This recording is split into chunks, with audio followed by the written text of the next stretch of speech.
Dr. Judy Mikovits They're has been taking called this one of the most down. accomplished scientists of her generation. That's why I'm recording Her it. 1991 doctoral thesis revolutionized the treatment of HIV/AIDS. At the height of her career, Dr. Mikovits published a blockbuster article in the journal Science. The controversial article sent shockwaves through the scientific community as it revealed that the common use of animal and human fetal tissues were unleashing devastating plagues of chronic diseases. For exposing their deadly secrets, the minions of Big Pharma waged war on Dr. Mikovits, destroying her good name, career, and personal life. Now, as the fate of nations hang in the balance, Dr. Mikovits is naming names of those behind the plague of corruption that places all human life in danger. So you made a discovery that conflicted with the agreed-upon narrative. Correct. And for that, they did everything in their powers to destroy your life. Correct. You were arrested, Correct. and then you were put under a gag order. For 5 years, if I went on social media, if I said anything at all, they would find new evidence and put me back in jail. And it was one of the few times I cried, and it was because I knew there was no evidence the first time. And when you can unleash that kind of force to force someone into bankruptcy with a perfect credit score, and so that I couldn't bring my 97 witnesses, which included the heads, Tony Fauci, Ian Lipkin, the heads of the public health in HHS, who would have had to testify that we did absolutely nothing wrong. And so what did they charge you with? Nothing. But you were in jail. I was held in jail with no charges. I was called a fugitive from justice. No warrant. Literally drug me out of the house. Our neighbors are looking at what's going on here. They searched my house without a warrant, literally terrorized my husband for 5 days. They said, if you don't find the notebooks, if you don't find the material, which was not in my possession, but planted in my house. As if you took intellectual property from the laboratory. Is that correct? It was intended to appear as if I took confidential material, names, and intellectual property from the laboratory. And I could prove beyond a shadow of a doubt that I didn't. Heads of our entire HHS colluded and destroyed my reputation, and the Department of Justice and the FBI sat on it and kept that case under seal, which means you can't say there's a case or your lawyers are held in contempt of court. So you can't even get a lawyer to defend you. So every single due process right was taken away from me, and to this day remains the same. I have no constitutional freedoms or rights. Yet you sit here. I think a lot of people would probably have just taken the retirement out early, laid low, but you have decided to come forth when your gag order has been released to write a book called Plague of Corruption, Restoring Faith in the Promise of Science. And you are naming names. Absolutely. Apparently, their attempt to silence you has failed. They're going to kill her. And I have to ask, how do you sit here with confidence to call out these great forces and not fear for your life as you leave this building? Because if we don't stop this now, we can not only forget our republic and our freedom, but we can forget humanity, because we'll be killed by this agenda. So Anthony Fauci. My name is Dr. Tony Fauci. I'm the director. The man who is heading the Plandemic Task Force was involved in a cover-up. He directed the cover-up. And in fact, everybody else was paid off, and paid off big time. Millions of dollars in funding from Tony Fauci, Tony Fauci's organization, National Institute of Allergy and Infectious Disease. These investigators that committed the fraud continue to this day to be paid big time by the NIAID. And the whole world is listening to his advice for how to handle this current pandemic. How do we know that what he's saying is what we need to be learning? What he's saying is absolute propaganda, and the same kind of propaganda that he's perpetrated to kill millions since 1984. We know from this study quite clearly that there will be a delay in progression significantly greater than for individuals who do not take the drug. It started really when I was 25 years old. I was part of the team that isolated HIV from the saliva and blood of the patients from France, where Luc Montagnier had originally isolated the virus. This was a confirmatory study, but Tony Fauci and Robert Gallo were working together then to spin the story in a different way. At that time, Dr. Rossetti was out of town, and Tony Fauci says, we understand that you have a paper in press and we want a copy of it. And I said, yes, there's a paper in press and it's confidential. And no, I will not give you a copy of it. He started screaming at me. Then he said, give us the paper right now or you'll be fired for insubordination. And I just said, I'm sure when Dr. Rossetti gets back, you can have the conversation. And so Frank comes back, several weeks later and is really bullied into giving Fauci the paper. Fauci holds up the publication of the paper for several months while Robert Gallo writes his own paper and takes all the credit. And of course, patents are involved. This delay of the confirmation, literally led to spreading the virus around, killing millions. Perhaps no one expressed the anguish of AIDS better than New York writer Larry Kramer. But he was even more angry at the federal government and the pharmaceutical industry. One person who felt Kramer's fury was NIH Dr. Anthony Fauci. It's still been crushing to me to think that I didn't know my work in 1999 was something that had been avoided. From 83 and 82, when the virus was isolated, the virus didn't have to wait until 84 to be confirmed. Think of how many people, the entire continent of Africa, lost a generation as that virus was spread through because of the arrogance of a group of people. And it includes Robert Redfield, who's now the head of the CDC.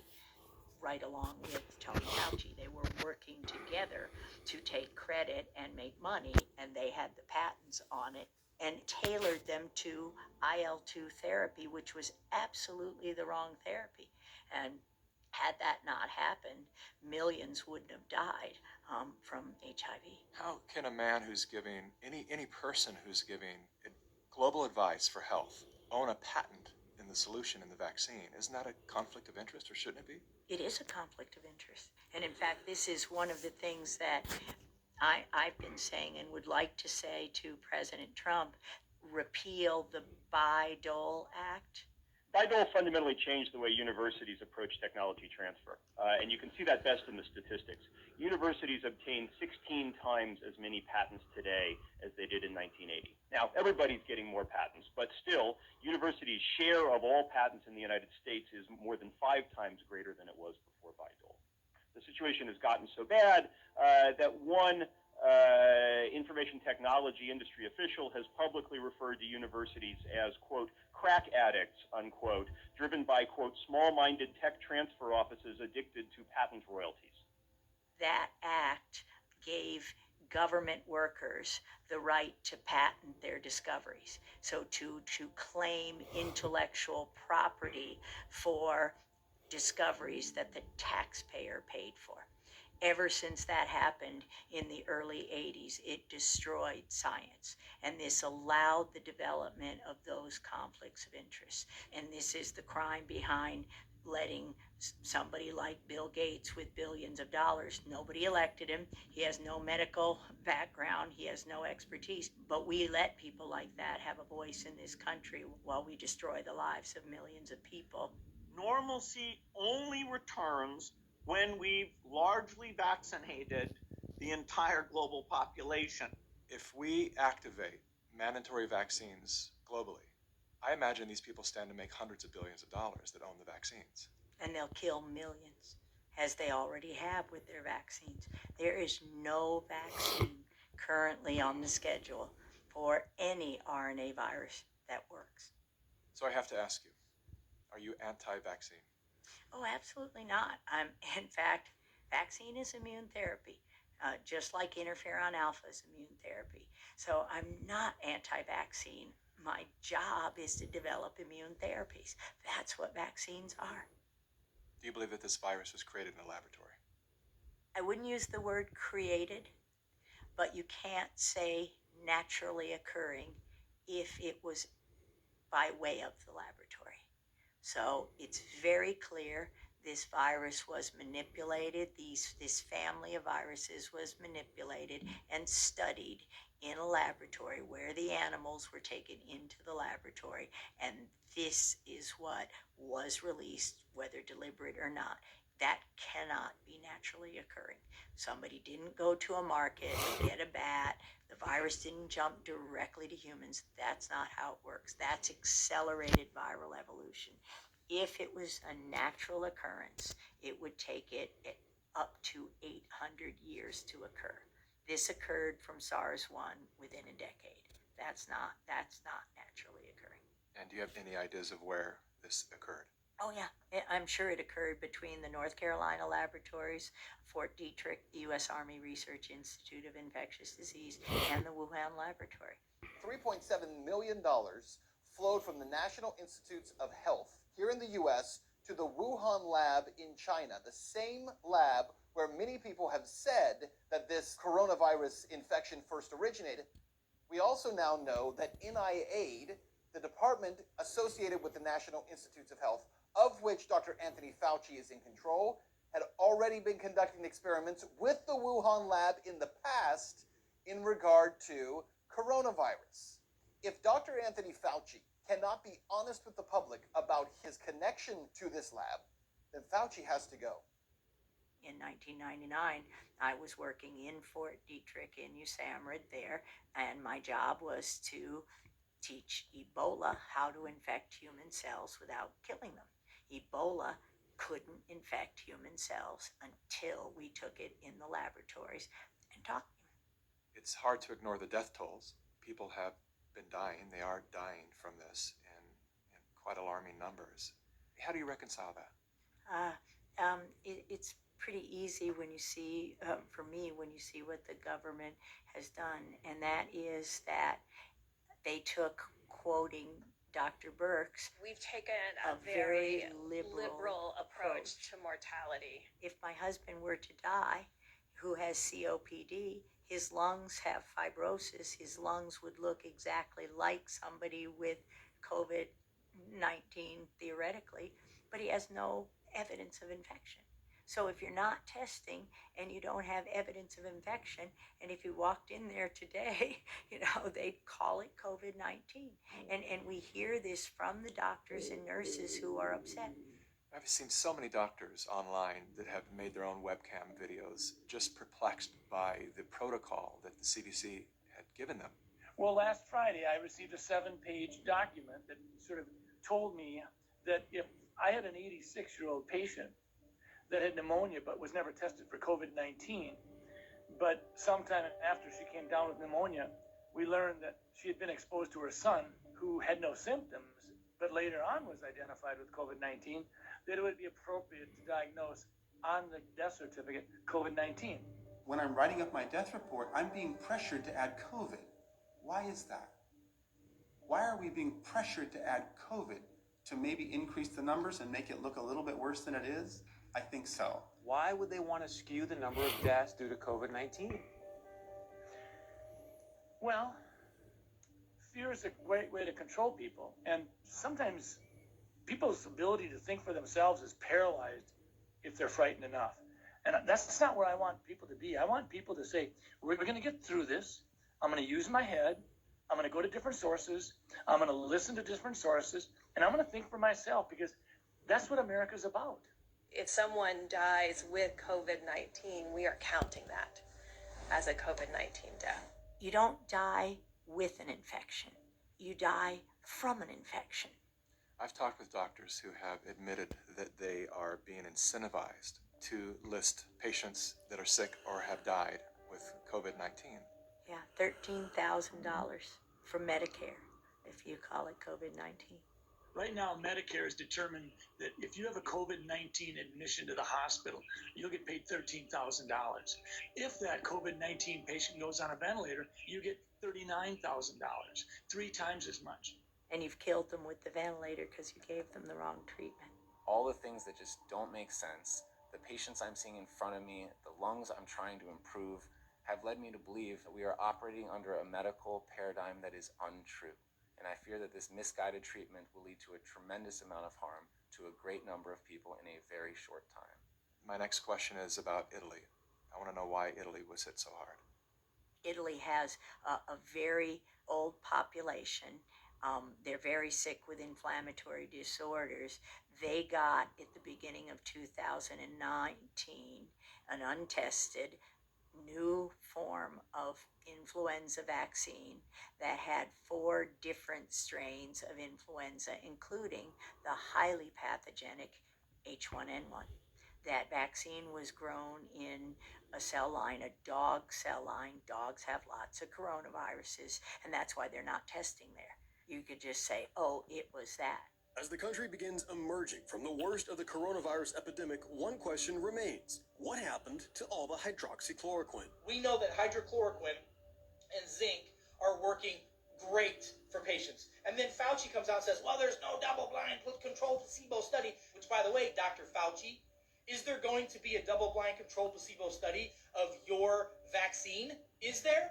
In a survey polling nearly 2,300 doctors in some 30 countries, hydroxychloroquine was ranked as the most effective medication to treat the virus. The AMA was saying, doctors will lose their license if they use hydroxychloroquine, the anti-malarial drug that's been on the list of essential medicine worldwide for 70 years. Dr. Fauci calls that anecdotal data. It's not storytelling if we have thousands of pages of data saying it's effective against these families of viruses. This is essential medicine, and they keep it from the people. Not only now, but back in autism with our discovery, there was an old antiviral drug, 100-year-old drug called Suramin, on the WHO list of essential medicine. It literally gave kids with autism a voice, a life. What did Bayer and Monsanto do? They took it away from everybody. You couldn't get it to save your life right now. We tried, believe me, every way we could. So when you take away a medicine, and not just the WHO, not just the WHO, the FDA, the CDC, Tony Fauci, close everything. Just end it all, and we've got a healthy world again. And we got tons of money, because we can take all that money they're making on their patents, and we can give it to the victims of this plague of corruption. Is it safe to say that anything that cannot be patented has been shut down intentionally because there's no way to profit from it? All these natural remedies that we have had forever. Absolutely, that's fair to say, and that's exactly what's going on in COVID-19. The game is to prevent the therapies till everyone is infected and push the vaccines, knowing that the flu vaccines increase the odds by 36% of getting COVID-19. Where does that data come from? A publication last year where the military who had been vaccinated with influenza were more susceptible to coronaviruses. Coronaviruses are in every animal. So if you've ever had a flu vaccine, you were injected with coronaviruses. And then to put on a mask. This doesn't make any sense. We wear masks in an acute setting to protect us. We're not wearing masks. Why is that? Because we understand microbiology, we understand immunology, and we want strong immune systems. Our immune system is used to touching. We share bacteria, staphylococcal, streptococcal bacteria, viruses. We develop an immune response daily to this stuff. When you take that away from me, my immune system drops. As I shelter in place, my immune system drops. You keep me there for months, it drops more. And now I'm at home, hand washing vigorously, washing the counters, worried about things that are indeed what I need to survive. You're not immunodeficient, and you're not elderly. You should be able to go out without any gloves and without a mask. I think if you are those things, you should either shelter in place or wear a mask and gloves. I don't think everybody needs to wear a mask and gloves because it reduces your bacterial flora. It doesn't allow you to interact with society, and your bacteria flora and your viruses, your friends that protect you from other diseases, end up going away, and now you're more likely to get opportunistic infections that are hoping you don't have your good bugs fighting for you, if that makes sense. And then as we all come out of shelter in place with a lower immune system and start trading viruses and bacteria, what do you think is going to happen? Disease is going to spike. I guarantee when we reopen, there's going to be a huge amount of illness that's going to be rampant. The building blocks of your immune system is virus and bacteria. End of story. Wearing the mask literally activates your own virus. You're getting sick from your own reactivated coronavirus expressions. And if it happens to be SARS-CoV-2, then you've got a big problem. You're not the first virologist who has told me that we're doing the exact opposite of what we should be doing to contain and to create immunity from this virus. Why would you close the beach? You've got sequences in the soil, in the sand. You've got healing microbes in the ocean, in the salt water. That's insanity.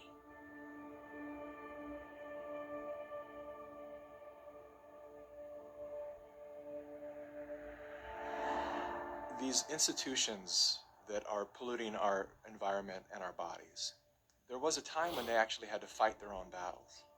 But they've done such a great job at manipulating the masses that it's other people shutting down other citizens, and the big tech platforms follow suit and they shut everything down. There is no dissenting voices allowed anymore in this free country, which is something I never thought I would live to see. Nor would I accept what I've experienced since 2011. It's beyond comprehension how a society can be so fooled that the types of propaganda continue to where they're just driving us to hate each other. You want to go to work? Yes. And get this disease?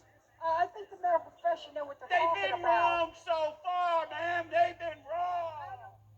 Hopefully, this is the wake-up call of all America to realize this makes no sense, and we win, because it will take down the whole program with information like this. And for me, it's the great news that the doctors are waking up and saying, wait a minute. You doctors that are watching this, and I see a lot of you right here, why are you not getting loud? I'm here to defend you. I'm here to defend my freedoms. I'm here to defend my family's freedoms, my patients' rights to choose what to do with their life. I'm just blown away. And I'm blown away why there are not more doctors like me talking about this all over the place. We should be banding together right now. You need to wake up, because your liberties are getting taken away from you, all because of fake news that's out there. This is wrong. People should be going to jail for this stuff. So it's not the scientists who are in any way dishonest. They're listening to people who for more than 40 years have controlled who gets funded, what gets published. And I'm sorry to say, many, many people will simply take the money and the fame and that support things that absolutely aren't true. What do you say to the medical professionals that are just beginning to get a glimpse of the depth to which they have been misled and steered away from their oath to do no harm? I say, forgive yourselves. It's the hardest thing to realize for all of us, and is that with all the best intention, we studied, we learned what we thought was the truth. We had no idea that the data that we were being told was true was not true. We've been taught now in our schools a very different science. You don't get funded if you don't speak the party line. You don't get published. That was probably the hardest thing for me to take, is understanding that scientific journals would twist a discovery that should have healed all. Will the scientific community have the courage to answer the question of whether these diseases might have been of their own creation? Thank you. So what we did pretty much ever since I got out of jail, we started an education company. We wake up doctors, and it's very difficult. But every doctor who realized they may have been part of the problem has now turned that around to march toward a better society and restore faith in the promise of medicine. That's all we can do. Well, Dr. Dr. Mikovits, thank you so much for your time. It's been a real honor to sit here with you, and particularly thank you for your courage. Thank you, Mickey. I appreciate it a lot.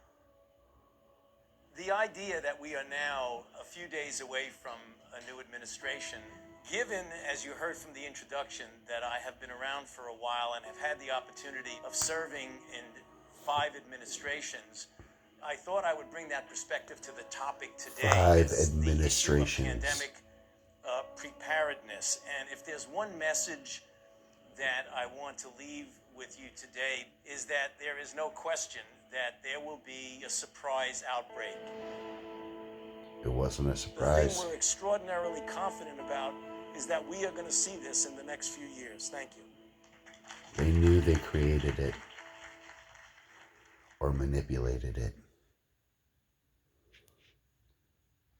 I recorded this because I was sending it on Messenger, and half the people I sent it to got it, and then they started blocking it. They blocked what I was sending on Messenger when they realized what I was sending. Bye, guys.